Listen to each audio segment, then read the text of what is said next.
Hey everybody, it's Dr. Mann.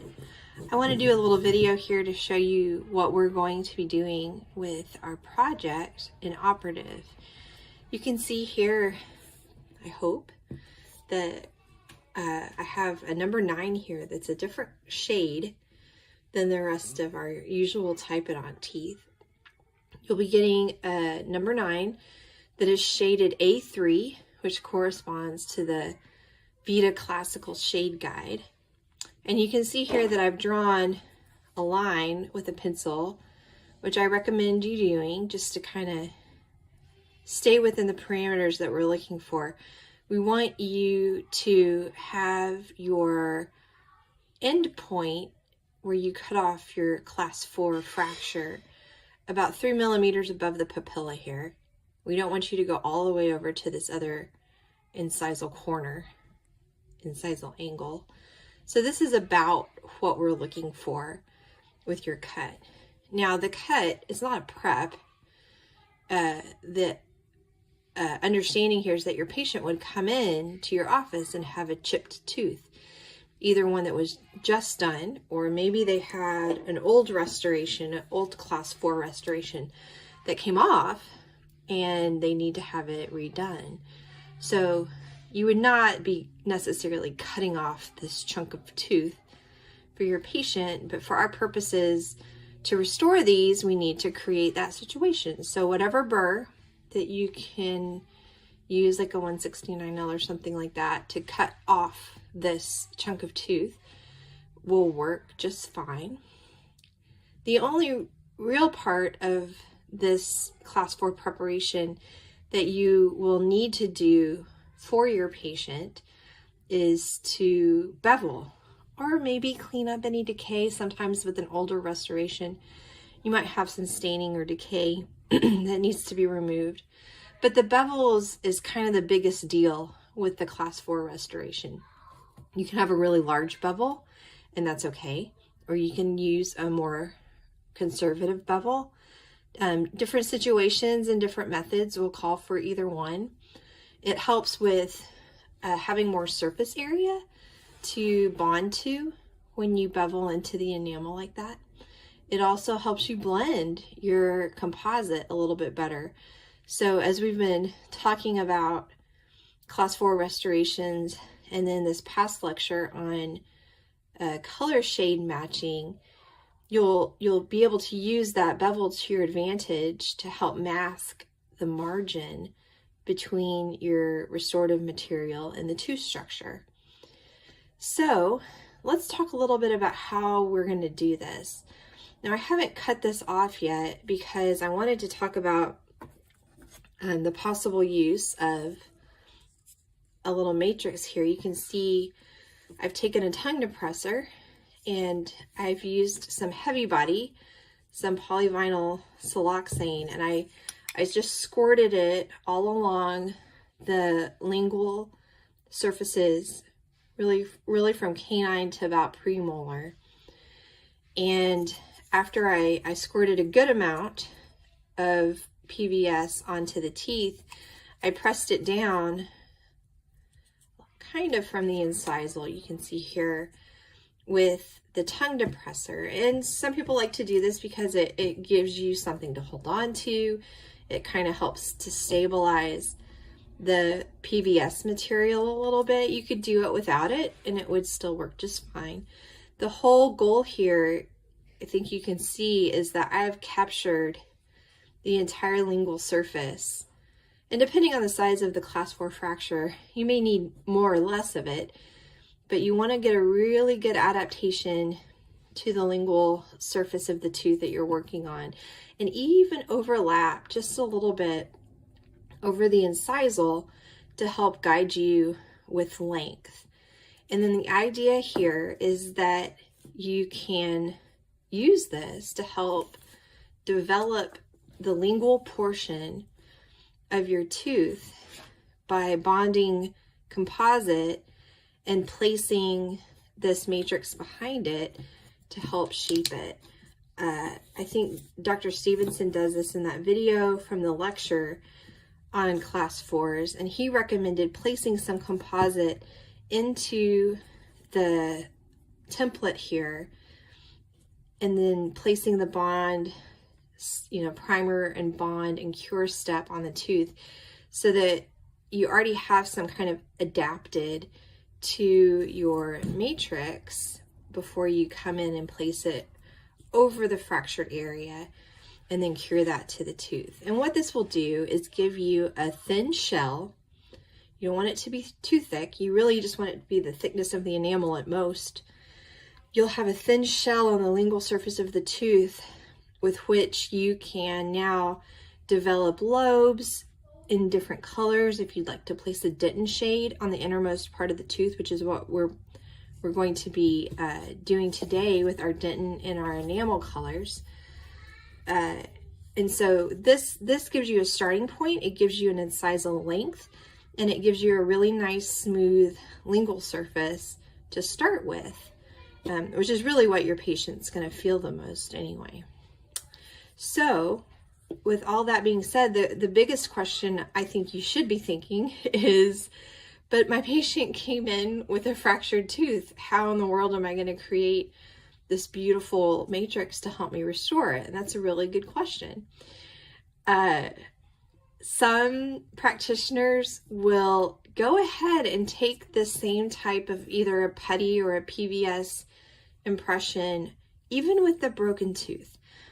And then after removing it, you can see where a line would be, and you would actually use a burr to cut out a bit of your matrix to create the shape that you think, that you know based on your dental anatomy that lingual surface would have. And so they use a burr, and they go in and they drill out a little bit of the matrix. So that's one way to do it. Another way to do it, and this is Dr. Kramer's suggestion, is when your patient comes in with a fracture, you can very quickly take some rope wax and with your dental anatomy skills, fill in this area just enough that you have the length that you're looking for and that you have a really good adaptation on the lingual surface. And then once you have that rope wax stuck to the tooth, you can take the same impression and end up with something very similar to this. I think that's probably a better way to go unless you're really skilled at drilling out and envisioning that kind of negative space that you need to have the right shape that you're going for. So those are some options of how to do this. I went ahead and created this using the entire tooth, and that's how I'm going to restore this. You can choose to do it any way you want. In practice, I freehanded these. I didn't use any kind of template, but I think that this is a good skill to have. So I wanted to show you and give you the opportunity to practice doing that. So I'm just going to go ahead and cut off. I just have a 169L here. And like I said, this is not a skillful thing. This is really just to recreate that fracture that your patient walks in the door with. But I do want to keep it 3 millimeters above the papilla so I have a nice place to place my, I'm going to use Teflon tape. But if you're placing a wedge and a mylar strip, you would have the room to do that. So nothing fancy here. I'm just cutting through this entire tooth. You can see I kind of knocked it off right there. So this is kind of what we're going for. Look at this tiny little chunk. Now this tooth has 2 layers. It's meant to replicate an enamel layer, which is going to be a little bit lighter than the dentin layer that's inside this tooth. And it cut differently too. You can see that little piece kind of hung on to there. That was the dentin layer, which is just a little bit softer. Just trying to imitate that natural dentin of the tooth. So here's my prep, if you will.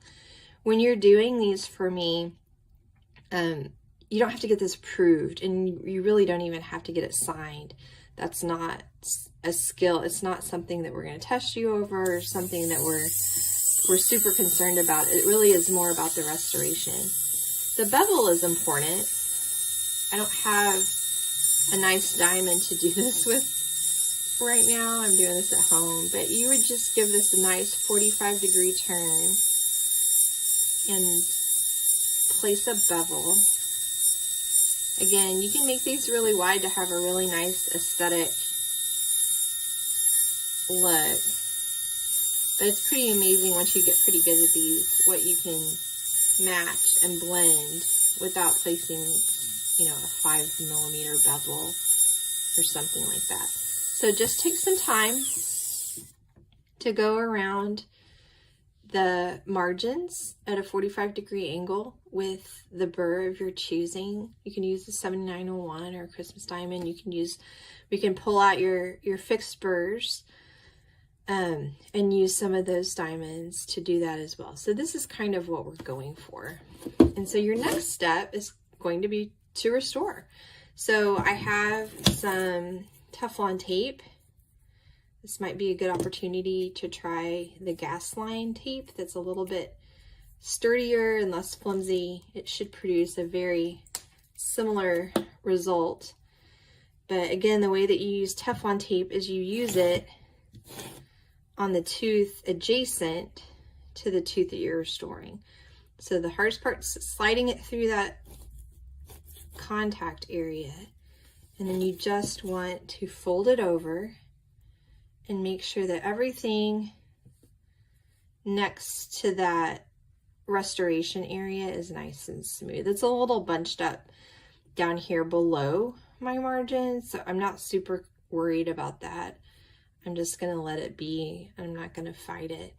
It's best to do this with rubber dam on. Obviously, I don't have that going on here, but this is a nice way to isolate that neighboring tooth so that you don't etch and bond to it, but you still have a really nice contour to follow. You can even see the contours through the Teflon tape. Now that you have this kind of white tooth, you can still follow that marginal ridge down there. You can see the contours that you're looking for. So this is the point at which you would place your putty matrix. And so now you can see how deep in that little missing piece there, you have now a wall to build up against. And so you'll place your primer. Well, of course you would etch clinically. You would place your primer and your bond and cure that, and then place this putty matrix. And Dr. Stevenson likes to go ahead and pack a little bit into this matrix. And so what you'll have for this exercise is you'll have, this is it's a different color than what you'll get, but this is a body. This is an A3 body composite, and this is an A3 enamel composite. And so since we're starting with the most lingual portion of the tooth, that's going to be enamel, right? So I'm going to start this with enamel. I'm going to make sure I'm all oriented correctly. And I'm going to place a little bit of this enamel in that area. And so once I have it kind of adapted in my matrix, I can push it down in there and get my little instrument.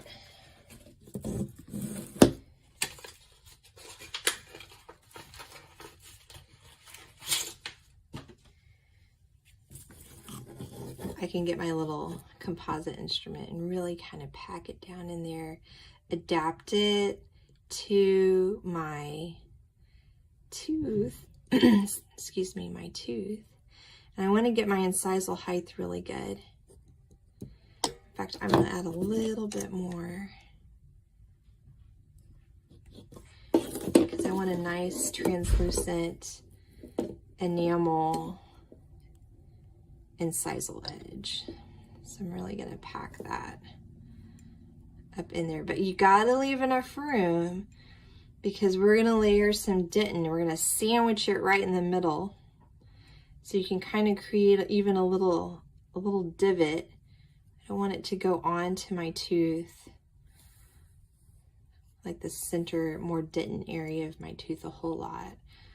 So I'm gonna kind of ditch that out a little bit. All right, let's do a little cure.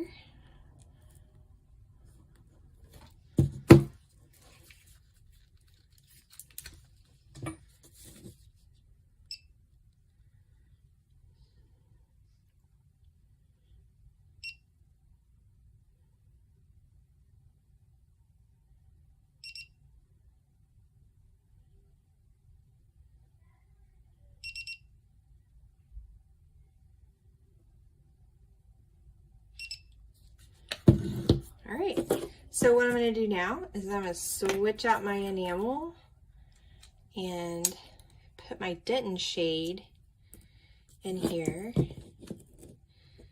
And I'm going to layer the portion in the center of the tooth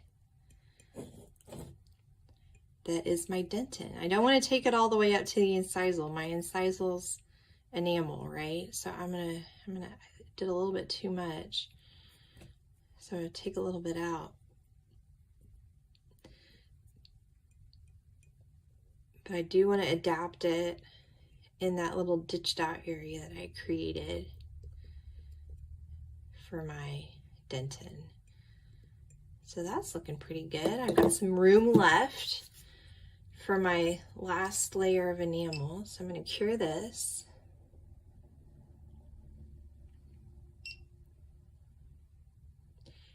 If you didn't have the matrix and you were freehanding this, based on your lab and the instructions that it gives, you would create that middle portion first.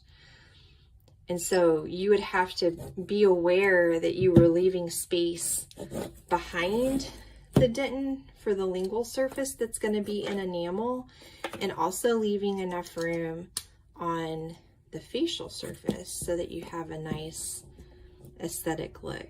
And so this is going to be my last layer. I switched back to my A3 enamel, and so now I'm just going to be kind of adapting at the margin on the facial. I don't want to overdo it with my incisal edge, so I really want to make sure that this is flush up at the top.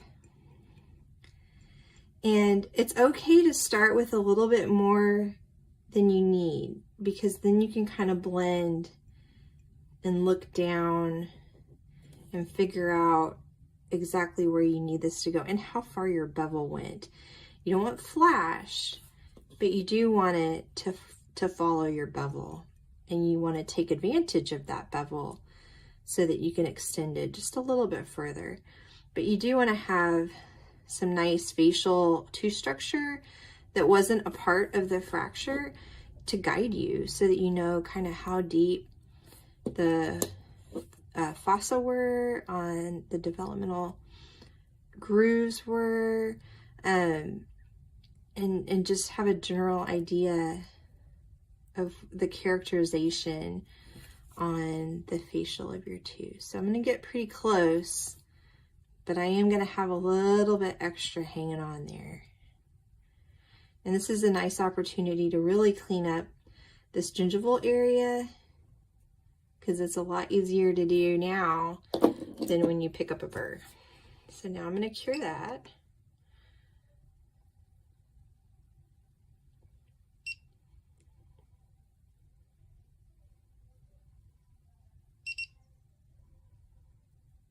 And I don't have my finishing burrs with me, and I don't have a pole to work on, so it's always a little bit different, showing you how I position myself and how I work with the pole to do my polishing.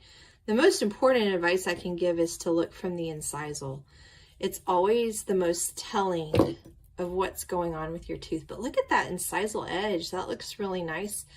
It's got a good height to it. I've reestablished that, and I didn't have to do a whole lot of thinking to get that done. So that's kind of nice, because now all I really have to do is think about my facial. If you look at my lingual surface, that looks really nice. Man, just a nice little polish back there. Make sure that my patient is happy with the way that it feels to their tongue, and we are good to go. But you can see it's a little rough on the facial. I have a little bit of polishing to do, and look at this little gingival embrasure. I do need to open that up.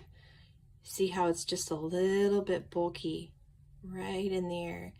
And the way I would do that is by laying my Christmas tree diamond, or my 7901, pretty flat down into that gingival embrasure to open that up a little bit. But without any polishing or anything, that's pretty nice. I think that's a really good method. If you don't have the materials or the time to do that, it's a really good skill to be able to restore these class 4 restorations freehand, and know how to build up a tooth, and know how to create the proper anatomy for especially a central incisor, because everyone's going to look at it. So I hope you enjoy this laboratory. I think it's very practical. It's something that you're going to do throughout your career, and it's good to start developing your skills so that you'll be able to send your patients home happy. Thanks.